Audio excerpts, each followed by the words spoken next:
Bonjour à tous et bienvenue pour cette vidéo autour des échecs féeriques et la composition échiquéenne. J'espère que vous allez bien. Aujourd'hui, après donc les vidéos sur le PATD, le MATD, le PAT et le mat de série, des vidéos que vous pouvez retrouver sur ma chaîne. Voilà, si vous ne savez pas ce que c'est et si ça vous intéresse, on va aujourd'hui, je vais vous montrer un autre type d'échec, c'est ce qu'on appelle les échecs maximum. Alors, qu'est-ce que c'est que les échecs maximum? Pour faire court, euh, dans la composition échiquienne, ce sont des problèmes dans lesquels, alors souvent les noirs, sont obligés de jouer le coup le plus long, enfin le déplacement le plus long possible. Il va falloir que je vous explique un peu pièce par pièce ce que ça signifie. Alors, on va commencer peut-être par une pièce relativement simple qui est la tour. Voilà. Donc, vous voyez que là, j'ai la tour en D3. Logiquement, bon, je pense que vous savez que la tour se dépasse en colonne et en ligne. D'accord? Les diagonales sont interdites. D'accord? Ne se déplace pas en diagonale. Donc, voilà toutes les cases sur lesquelles elle peut se déplacer. D'accord? Quand on est dans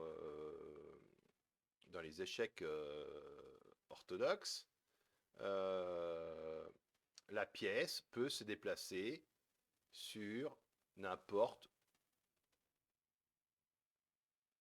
laquelle de ces cases qui sont en rouge. D'accord?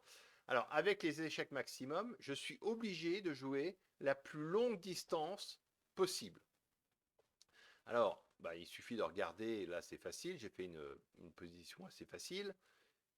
Là, la plus longue distance, c'est 2, sur la 2. Ici, bah, c'est 3, 1, 2, 3. Là, c'est 4 et là, c'est 5. Donc, si j'avais à choisir le déplacement de la tour, je serais obligé de jouer ce coup-là. Voilà. Donc, du coup, ça restreint le nombre de coups et je dois prendre toujours le coup le plus long. Ok? Donc, c'est un peu le concept, c'est-à-dire que si j'avais les 4 possibilités là, je serais obligé de choisir la plus grande distance, c'est-à-dire celle de 5 coups. On compte 1 par déplacement de case, donc 1, 2, 3, 4, 5, voilà. Là c'est 4, là c'est 3 et là c'est 2. Si jamais on est dans une situation, par exemple tour là, dans laquelle la tour a deux possibilités et bah, les distances sont les mêmes, d'accord, qui sont de 7 et de 7. Bah, alors là, peu importe, je peux choisir soit l'une, soit l'autre. Ça n'a pas d'importance. Justement, des fois, les problèmes jouent là-dessus, c'est-à-dire à choisir quel est le bon déplacement, soit celui-là. Voilà.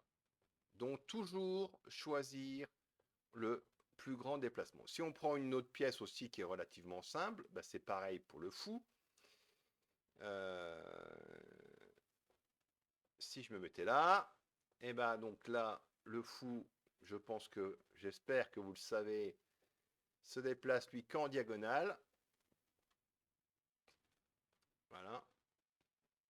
Donc, je pourrais aller sur ces cases-là. Là encore, je prends la plus longue distance. Donc là, c'est facile parce qu'il suffit de compter les cases en diagonale. Il n'y a pas besoin de faire de mathématiques pour l'instant.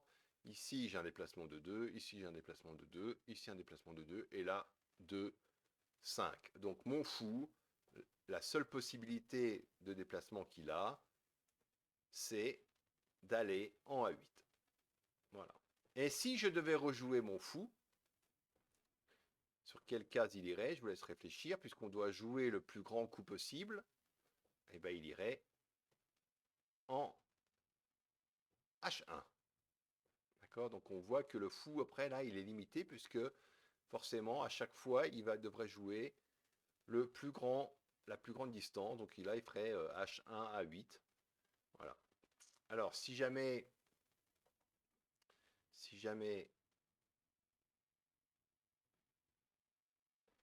imaginons, il y avait un pion, je ne sais pas,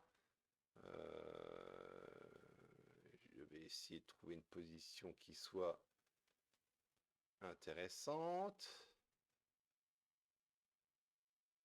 Voilà.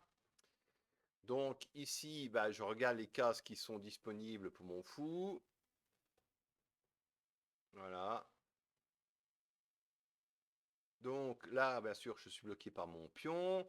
La plus grande distance en diagonale est de 4. Donc je serai obligé de jouer ce coup-là. Voilà. Alors il y a des pièces qui sont plutôt faciles, c'est-à-dire la tour et le cavalier. Et le fou, pardon. Voilà. Alors pour le cavalier, c'est aussi facile puisque le cavalier a ces cases qui sont là et si on les calculait, elles ont toutes la même valeur. Elles valent racine de 5. Alors pourquoi racine de 5? C'est là que les mathématiques commencent à rentrer en jeu. J'espère que vous êtes aussi bon en mathématiques qu'aux échecs, c'est pour dire. Hein, il faut faire un peu de mathématiques et donc il faut calculer avec Pythagore la diagonale, puisque le cavalier va faire cette longue diagonale. Donc il va se déplacer de 2 comme ça et de 1 perpendiculairement à son premier déplacement. Donc je ne vais pas vous faire un cours de maths, je vous demande de me croire sur parole. Ce déplacement vaut donc racine de 5, ce qui correspond environ à 2,25, un truc comme ça. 2,25, oui c'est ça, 2,25. D'accord, donc c'est un cavalier, c'est un déplacement de 2,25. Bon, pour le cavalier, ça pose pas de problème parce que les 8 déplacements sont de même valeur. On va voir que c'est un peu plus compliqué pour les autres pièces. D'accord, donc très important, c'est que vous allez voir qu'une diagonale est toujours plus longue qu'un déplacement horizontal ou vertical. Si on prend le roi, alors le roi, c'est pour ça que je le fais aussi, c'est un des plus simples. Il a la possibilité de se déplacer dans 8 directions qui sont en rouge. D'accord, mais les déplacements horizontaux et verticaux, d'accord, n'ont pas la même valeur que les diagonales. Bah, pourquoi? Bah, là encore, il faut faire un peu de mathématiques. Quand je me déplace là, elles ont une valeur de 1. Ok, je me dépasse d'une case. Mais si je devais calculer la diagonale, c'est un peu comme si je me déplaçais de la case là, plus après de cette case là. Donc c'est de 1 et de 1. Donc là encore, il faut calculer la diagonale qui est là, dans un triangle rectangle. Bon, je pense que vous savez faire. On utilise Pythagore et on obtient racine de 2. Donc ça veut dire que ça fait 1,41, un truc comme ça. Donc ça veut dire que pour le roi, finalement, le roi, ça restreint ses déplacements puisqu'il ne peut, surtout quand il est entouré de rien, se déplacer qu'en diagonale, parce que c'est la plus longue distance qui existe. Hein, puisque je vous rappelle, on est dans les échecs maximum, je suis obligé de faire toujours la plus grande distance. Bon, bien sûr, si il venait que, je ne sais pas, je vais inventer une position, peu importe, voilà, le roi se trouve dans cette position, bien sûr, là, il pourrait, pardon, j'ai toujours du mal encore avec ce programme, il pourrait donc se déplacer de 1, d'accord, en allant là, là, ou là. Mais s'il avait à choisir,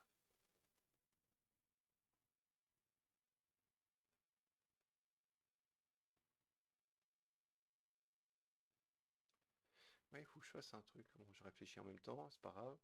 S'il avait à choisir son déplacement, par exemple, mettons là, voilà, son plus long déplacement et la diagonale, donc il sera obligé de venir là. Donc ça restreint quand même un petit peu ces déplacements. Voilà. Parce que la plus grande distance, c'est toujours la diagonale. Ok. Alors, pour la dame, et ben là, faut faire des calculs aussi. Hein, c'est un peu compliqué. Vous allez comprenez très vite que si la diagonale est toujours une plus grande distance, puisqu'elle vaut 1,4, elle sera toujours plus grande que un déplacement sur le côté, horizontaux ou verticalement. Alors ça dépend. Parce que là, encore une fois, il faut faire des mathématiques. D'accord? Parce que si vous avez, par exemple, un pion là, ici, vous avez donc un déplacement qui vaut 1,4. Celui-là vaut 1,4. Alors, imaginons que je vais mettre des pions un peu partout pour bloquer la situation. Voilà. Donc, quelle est selon vous la plus longue distance? Et bien là, ce n'est pas la diagonale, parce que si vous faites 1,4, 1,4, ça fait 2,8. Donc la plus longue distance, c'est 4. Ouais, ça se complique. Hein. C'est pour ça que c'est pas... Il faut avoir les chiffres en tête, comme on dit. Donc la plus grande distance, c'est ça. Ok. Une fois là, bah, vous voyez bien que même si j'ai 4 cases, ça fait 2,8 fois 2, ça fait 5,6. Ma plus grande distance, c'est ça. Ok, alors bon, après, il faut faire un peu de calcul, mais quand on est habitué, ça vient un peu tout seul. Et pour finir, le pion, qui pareil, quand il est sur sa case de départ, eh ben, il a deux possibilités. Soit il avance d'une case, soit il avance de deux cases. Donc quand il est sur sa case de départ, bien sûr, il ne peut avancer que de deux cases, puisque c'est la plus longue distance qu'il peut jouer. Quand, si on était dans cette position-là, la plus longue distance, bah, je vous l'ai dit tout à l'heure, c'est la diagonale, là. D'accord? Donc, il sera toujours obligé de prendre, il ne pourra pas avancer, parce que là, c'est encore une fois, c'est 1,4 et là, c'est 1. Donc, je serai obligé de prendre, putain, c'est pas possible ça, de prendre le pion. Ok? Donc, voilà un petit peu ce qu'on appelle les échecs maximum. C'est toujours voilà, calculer et jouer la plus longue distance possible. Donc, vous pouvez me retrouver. Là, je vais essayer de faire un petit challenge après, juste après ça, cette vidéo sur ce thème-là. Voir si on peut gagner une partie en jouant comme ça. À mon avis, là, c'est difficulté 5 étoiles. Hein. Pour vous montrer, je vous avais trouvé un petit problème qui joue là-dessus. Alors, c'est dans cette position-là. Donc, attention, dans les problèmes, enfin, dans ce problème-là, il n'y a que les noirs qui sont ce qu'on appelle en échec maximum. Ça veut dire qu'ils doivent jouer les coups les plus longs possibles. Hein, pas les blancs. Les blancs ne sont pas restreints à faire les plus longs déplacements. Il n'y a que les noirs.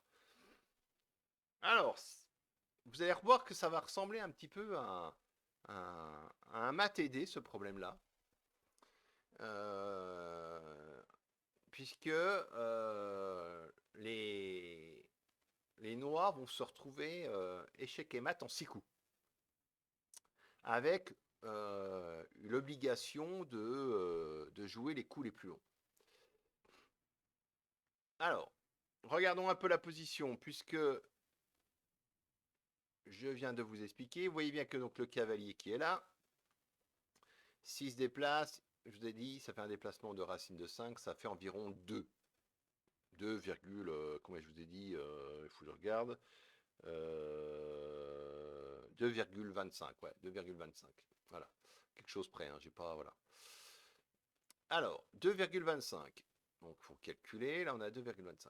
Si vous regardez les tours, bah, elles ont un déplacement possible de 2, le plus long. D'accord? C'est 2. Non, c'est 3, pardon. Parce qu'elle pourrait prendre. Pardon. Il ne faut pas oublier qu'on peut prendre. Hein. Donc, le plus grand déplacement, c'est 3. 1, 2, 3. Bon. Le fou qui est là, Là, vous voyez bien que c'est 1, 2, 3, 4, 5 diagonales. Donc, c'est un long déplacement. La dame, pour l'instant, elle fait 1, 2, 3, 4, 5. D'accord? Comme le fou. Mais je vous ai dit que les diagonales étaient toujours plus grandes que les déplacements horizontaux verticaux. Donc là, le plus grand déplacement qui soit, c'est ce coup-là. On est tous d'accord? Ok. Bon. Mais c'est aux blancs de jouer, hein, bien sûr, parce que c'est les blancs qui commencent. Alors, donc, à chaque coup, les noirs doivent jouer le coup le plus grand possible. Alors, pour ceux qui veulent réfléchir à ce problème, bah, vous mettez sur pause, hein, tic-tac, tic-tac, tic-tac, voilà, vous réfléchissez. Alors souvent, c'est des problèmes qui sont pas très compliqués à résoudre dans le sens où bah, il suffit tout simplement de toujours chercher le plus grand déplacement. Donc forcément, ça limite les variantes, hein. Je vous laisse réfléchir, mettez sur pause, voilà. Alors, la solution, bah, vous allez voir, en principe, hein, il y a quand même des indices. Ces quatre pions là qui sont là, ils vont servir à quelque chose. Donc toujours dans une composition, hein, regardez un petit peu les éléments qu'on vous donne.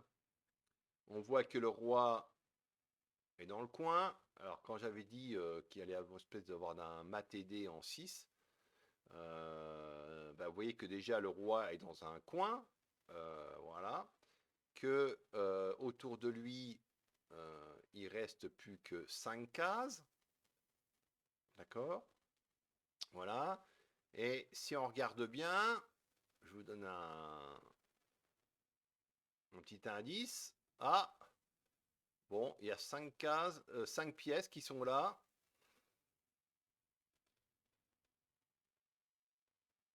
Et qui pourraient peut-être venir par là.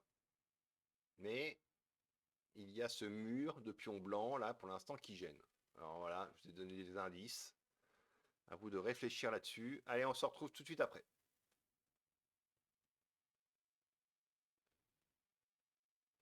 Alors j'espère que vous avez réfléchi. Et on est parti pour la solution. Donc on est en échec maximum. Le plus grand coup possible doit être joué. Eh bien le premier, c'est justement de laisser au noir, enfin, les obliger à jouer le plus grand coup. Donc ici, c'est E6. Alors, on regarde, bah là on voit facilement que c'est le fou là qui a la plus grande distance. 1, 2, 3, 4, 5, 6, 7. De 7 en diagonale. D'accord? Donc, c'est ce coup-là qui va être obligé de jouer, qui est beaucoup plus grand que ce déplacement de dame. D'accord? Qui vaut 5. Donc, les noirs sont obligés de jouer fou à 1. Maintenant, c'est aux blancs de jouer. Alors, vous voyez bien que, imaginons que les blancs jouent, par exemple, E7. Le coup le plus long que pourraient jouer les noirs serait du coup le fou qui reviendrait en H8. D'accord? Donc, ça ne ferait pas beaucoup avancer la position. Et c'est là où est toute la subtilité de ce problème. C'est que on va plutôt jouer E5. Comme ça, on bouche la diagonale du fou, d'accord, qui devient 1, 2, 3, 4. Et on ouvre celle de la dame, qui devient la plus longue, puisqu'elle est de 1, 2, 3, 4, 5, 6. Donc, qui est la plus longue distance que les noirs peuvent parcourir. Alors, la dame vient se placer en B1. Donc là, vous commencez à comprendre ce que je vous disais tout à l'heure, autour du roi, ce qui se passe autour du roi ici. Et donc, vous avez compris le système. Après, on referme la diagonale de la dame. Donc, les blancs jouent E4. Donc, la diagonale a été coupée, donc elle a été réduite. Donc là, la plus longue distance devient un coup de tour, puisque c'est un coup de 7. D'accord ? 7 est plus grand que 3, 3 racines de 2. Voilà. Et donc, les noirs jouent ça. Si vous avez compris le concept, bah après c'est assez facile. Les blancs jouent E3. Le plus grand coup, c'est celui de la tour, qui devient en B2. D'accord. Ensuite, il y a... Celui-là, il est peut-être plus dur à trouver parce qu'il faut calculer. C'est E7 qu'il faut jouer. Donc là, quel est le plus grand déplacement? 1, 2, 3, 4, 5. Donc c'est un coup en diagonale 5. Et ben vous ferez le calcul. 5 racines de 2 est plus grand que 6. Ok, parce que la tour jouera 6 coups. Donc bon, ça, voilà. Donc le coup le plus grand, c'est fou B3. Voilà. Et puis après, donc on vient de jouer, les blancs viennent de jouer 5 coups.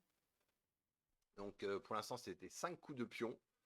Voilà, et je vous laisse, parce que ça quand même, c'est facile. Je vous laisse chercher l'échec et mat. Donc les blancs jouent et font échec et mat en un coup. Bon, je pense que vous l'avez tous. C'est cavalier, B4, échec et mat. Voilà. Alors j'espère que ça vous a plu. Hein. C'est une belle petite composition que j'apprécie. Bon, il n'y en a pas beaucoup, hein, c'est vrai, en échec maximum, parce que comme je vous ai dit, il faut chercher le coup les plus longs. Donc c'est pas les problèmes les plus compliqués à résoudre, quoi. Mais celui-là, il est plutôt joli, je trouve, parce que voilà, les blancs jouent 5 coups de pion qui dégagent à chaque fois soit des diagonales, soit des lignes, voilà. Et les pièces les pièces noires viennent se mettre autour du roi pour le bloquer. Donc c'est pour ça que je vous disais, ça ressemble un petit peu à un mat aidé. Mais là, c'est plutôt même pas un mat aidé, c'est un mat obligatoire parce que comme les noirs sont obligés de jouer le coup plus long, ils se mettent en position de mat par eux-mêmes, quoi. Ils n'aident pas vraiment, ils sont obligés. Voilà, mais c'est un peu dans le style, quoi. Voilà. Donc une très très belle petite composition. Voilà, voilà. Donc là, on va se retrouver juste après. Je vais enchaîner sur une petite vidéo où on va essayer de gagner des parties en jouant les échecs maximum. Alors il va falloir faire du calcul, donc je pense que je vais jouer en partie longue. Mais voilà. C'était encore une autre façon de jouer aux échecs. Vous pouvez aussi vous entraîner chez vous, faire ça entre potes pour changer un petit peu, voilà, des échecs ordinaires et voilà. Donc n'hésitez pas à vous abonner, à faire des commentaires si cette vidéo vous a plu, si vous connaissiez ou pas ce qu'on appelle donc les échecs maximum, quoi. Voilà, voilà, et n'oubliez pas aussi, ouais, grand fou échec sur chess.com si vous voulez vous abonner pour qu'on se retrouve et qu'on fasse des petites parties ensemble. Voilà, voilà, on se retrouve ouais, bientôt aussi pour d'autres vidéos. Là, j'en prépare d'autres. Tranquillement, je vous ai déjà dit. Allez, allez, à plus. Ciao, ciao.